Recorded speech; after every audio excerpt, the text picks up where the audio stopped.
खुलुमबाय स्टुडिय'आव दङ आं हेमा नार्जारी बे चेनेलाव सानफ्रोमबो फुं एबा मोनाबिलियावबो खौरां मोननाय जायो।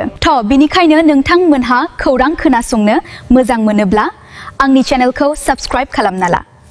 गिबि खौराङावनो दङ मदथि दैमायाव सानै हिनजावसाया गबनायनि उनाव नागिरनाया सोलिगासिनो, सासे गोथै सहखौ बोखांनो हादों। मदथि दैमायाव ना हमबाय थानाय समाव सानै हिनजावसाया गबनानै गसाइगाव बांलाबारियाव दुखुनांथाव जाथाय जायो। बे जाथाया सानजौफु समाव जादों जेब्ला गामिनि गुबुन गथ'फोरजों लोगोसे हिनजावसाफोरा दैमायाव दुगैबाय थानाय समाव बोहैलाङो। जायगानि गामियारि आरो हादोरसा डिजास्टार रेसपन्स फर्स SDRFनि हानजाया सेमुएल मार्डिनि फिसाजो 9 बोसोर बैसोनि इसा मार्डिनि गोथै सहखौ बोखांनो हायो। बिथांनि गोथै सहखौ पस्टमर्टेम आनजाद नायनो थाखाय क'क्राझाराव दैथायहरनाय जादों। नैथि बोलि जानांनाय रतन मार्डिनि फिसाजो 6 बोसोर बैसोनि बिउटि मार्डिखौ नागिरनायनि नाजागासिनो दं, जाय गोमाना दं। तुलसीबिल पुलिस आउटपोस्ट आरो SDRFनि पुलिसा जाथायथिलियाव थांनानै गथ'खौ नागिरनो थाखाय गोख्रों संदाननाय हाबाफारि लायो। नैथि खौराङाव दङ गुवाहाटीयाव गोख्रै खारनाय मटर साइकेलखौ होसोनायनि उनाव बशिष्ठ पुलिसा 3 दुथां सिखावफोरखौ खायो। मोनसे साहसगोनां अपारेशनाव बशिष्ठ पुलिसा गुवाहाटीनि लामाफोराव गोख्रै खारनाय मटर साइकेलखौ होसोनानै 3 दुथां सिखावफोरखौ हमनो हायो। बावैसो सिगां खावनाय जाथायथिलिनिफ्राय खारखोमानो नाजानाय समाव सन्देहगोनां सुबुंफोरखौ खानाय जायो। हमजानाय सुबुंफोरनि मुंखौ इउसुफ आली, सनवार हुसैन आरो ताइबुर आली होननानै मिथिनाय जादों। पुलिसा मिथिहोयो दि बे 3 सुबुङा गुबैयै मानकाचार, बरपेटा आरो कलगाछटानि थागिबि, गुबैयै गोबां दाननिफ्रायनो नोगोरमानि गेजेराव गोबां गिखांनाय सोमजिहोनाय जाथायफोराव लोब्बा दं। अपारेशननि समाव पुलिसा गोबां किल'ग्राम सना आरो रुपानि गहेनाफोरजों लोगोसे गोबां बिबांनि खावनाय मुवाफोर बोखांनो हायो। बे हानजाया गुबुन गुबुन जायगानिफ्राय बेसेनगोसा बेसादफोर खावनानै गुबुन गुबुन गहेनाफोरनि गलाफोराव फानहरोमोन। थामथि खौराङाव दङ डक्टर हिमन्त बिश्व शर्माया फारियै नैथि खेबनि थाखाय आसामनि गिबि मन्थ्रि महरै समायखिरा लायो।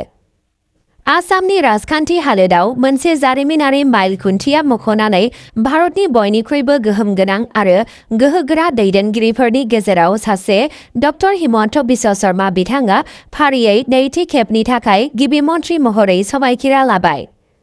गोबां जनादेश आरो सुबुंफोरनि सिफायनो हायै फोथायनायनि गेजेरजों डक्टर शर्माया गावनि दैदेननायखौ फिन जागायफिनदों, मानोना BJP दैदेननाय दिल्लीआ मावख'आरि महरै हादोरसायाव थामथि खेबनि खुंथायाव आगान सुरदों।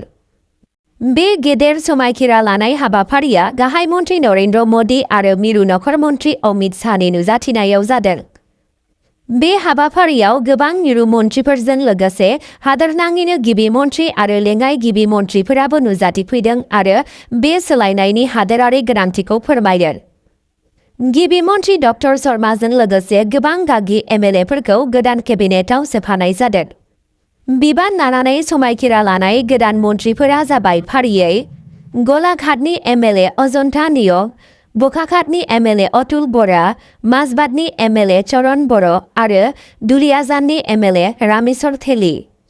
डक्टर हिमन्त बिश्व शर्मानि दैदेननायाव गोदान सरकारा मैया बिबान आजावनानै रायजोनि आबुं जौगाखांनाय आरो नोगोरारिफोरनि मोजांनि थाखाय खोथा होफिनदों।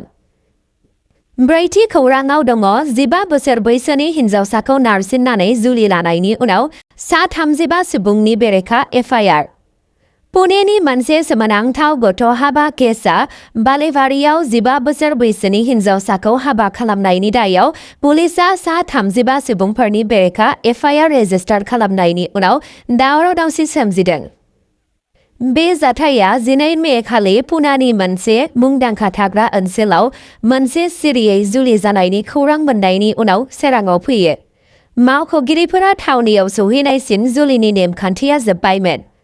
पुलिसा फोरमायनाय बादिब्ला हिनजावसाया 15 बोसोरल' बैसोनि, हौवा गोदाननि बैसोआ 22 बोसोर बैसोनि। नायबिजिरगिरिफोरा मिथिनो मोनो दि हिनजावसाया उन्दै बैसोनि होनना मोन्नैबो नखरनि सुबुंफोरा मिथियोमोन, नाथाय बे फोरबोआ सोलिफुगासिनो दंमोन। बनेर पुलिसा थाबैनो नायबिजिरनायखौ जागायो आरो हौवा गोदान बिनि बिमा-बिफा बाहागि आरो हाबायाव बाहागो लानाय गुबुन सुबुंफोरनि सायाव केस खालामो। एफआइआरआव गासै 35 सुबुंनि मुं मख'नाय जादों।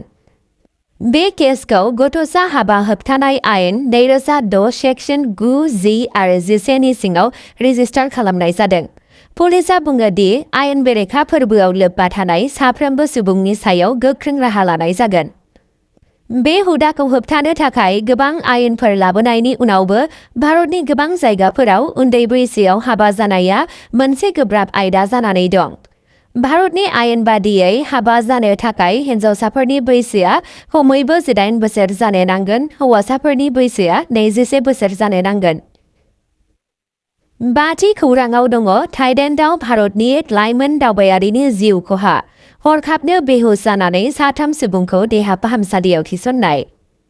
थाइलेन्डनि फुकेटआव जानाय मोनसे सोमोनांथाव जाथाया सासे भारतारि दावबायारिनि जिउ खहा आरो गुबुन 3 सुबुंखौ देहा फाहामसालियाव थिसननायनि उनाव गोबां सुबुंफोरा जिंगा सिदों। बे जाथाया 9 मे खालि फुकेटनि कमला लैथो रुगुं ओनसोलाव जादों।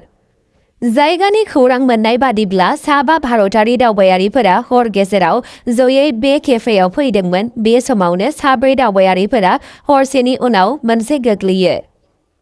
केफेनि मावफारियाफोरा मददनि थाखाय लिंहरनायनि उनाव इमारजेन्सि सिबिथाइफोरा थाबैनो जाथाय जायगायाव सौहैयो।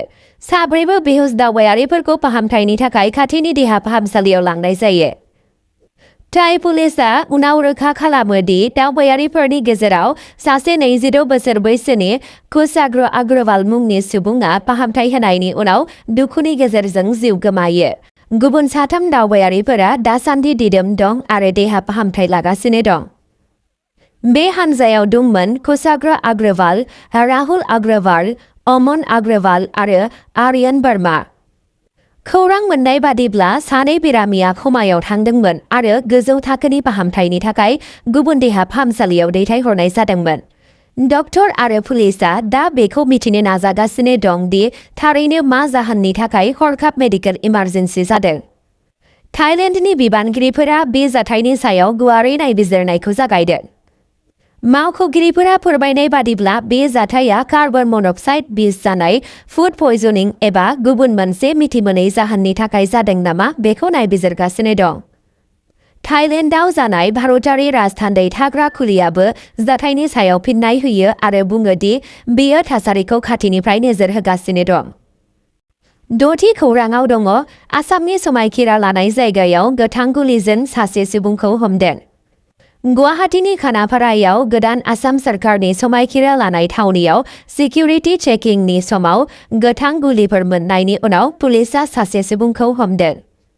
बे जाथाया भेटेरिनारि कलेज फिल्डआव गिबि मन्त्रि हिमन्त बिश्व शर्मा आरो गोदान मन्त्रि आफादनि समायखिरा लानाय हाबाफारिनि सिगां जायो।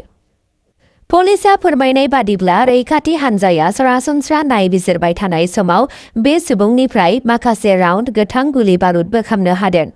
बिथांखौ लोगो लोगो हमनानै लायो आरो उनाव सोंथि खालामनो थाखाय बशिष्ठ पुलिस थानासिम दैथायहरो। मावख'आरिफोरा रोखा खालामो दि बे सुबुंनि लोगोआव जेबो हाथियार एबा गुबुन हाथियार मोननाय जायाखै। पुलिसा जाथायनि सायाव नायबिजिरनायखौ जागायदों। 7थि खौराङाव दङ गुवाहाटीआव गहेनाफोर खावनाय जाथायाव 3 हमजादों। 11 मे समबारखालि गहेना खावनाय जाथायजों लोब्बा थानाय 3 सुबुंखौ बशिष्ठ पुलिसा खायो। हमजानाय सुबुंफोरखौ 28 बोसोर बैसोनि युसुफ आली, 24 बोसोर बैसोनि सनवार हुसैन आरो 30 बोसोर बैसोनि ताइबुर आली होनना सिनायथिनाय जादों। ताइबुर आलीया खावनाय मुवा बेसादफोरखौ मोनग्रा होननानै फोथायनाय जायो।